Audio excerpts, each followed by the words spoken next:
Dati puro sabi-sabi lang ang alam ko tungkol sa HIV. Pero nung natutunan ko ang totoo, dun ko nakita kung gaano kalaking sakit ang stigma kaysa sa virus mismo. Itong HIV parang hatol, no? Hindi dahil sa sakit ito, kung hindi dahil sa takot na mag-iba ang pananaw sa iyo ng mga tao at bumaba ang tingin mo sa sarili mo. Bea. Bea. Bea. Pero mali ako. Oo, natakot ako. Sobra. Pero habang tumatagal, na-realize ko, hindi ako nag-iisa. Hindi ako naiiba. At hindi rin sapat ang 3 letra para mawalan ng pag-asa.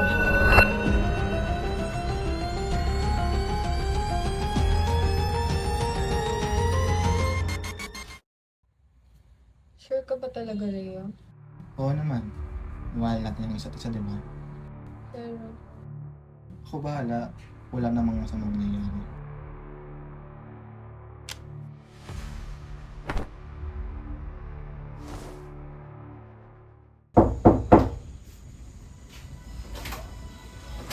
nandito ka na naman.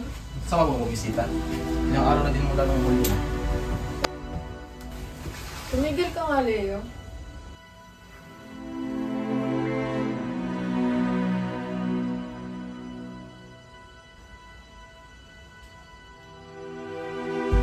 May HIV ka? Anong HIV? Hindi ko alam. Leo, may HIV ka. Kailan pa? Hindi mo sinabi sa akin. Ba't ba nang kasali ko? Nato, kasali ko na naman. Sa pambababae mo na naman to galing, no? Leo, nag-iisip ka ba? Paano kung nahawaan ako? Paano yung mga pangarap ko? Tandaan mo, hindi lang ikaw ang kapitalo dito. Ba't ba nang kasali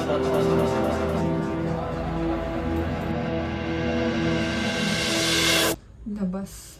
Pero Bea, di ko nga kasalanan yun. Sabi ng labas eh.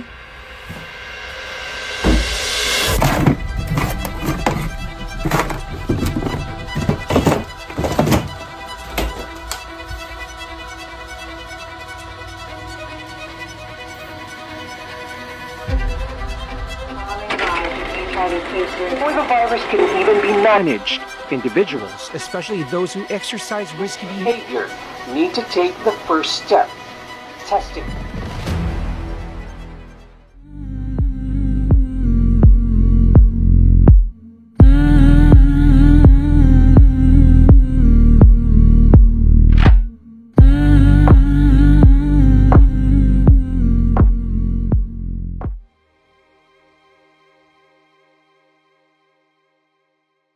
Pwede ko ba akong magpa-test po ng HIV?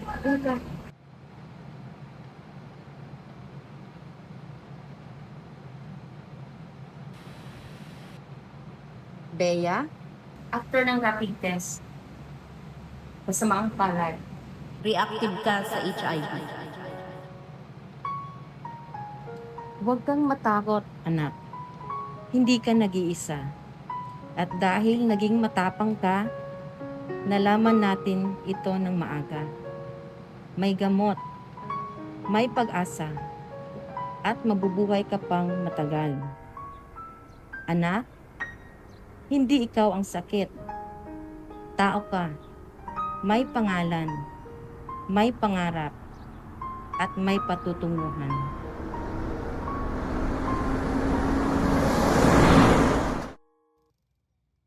Isang test lang ang kailangan para magsimula ang katotohanan. Oo, sobrang natakot ako. Natakot akong maputol ang pangarap ko. Na tumigil ang oras ng mundo. At lamunin ako ng kahihiyan ko.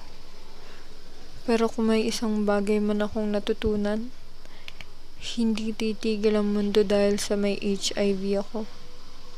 At hindi rin ako titigil sa laban ng buhay ko. Dahil hindi ako nag-iisa. Hindi ako naiiba. At may tao pa rin tatanggap sa akin anuman ang sitwasyon. Bea. At gugustuhin akong makasama.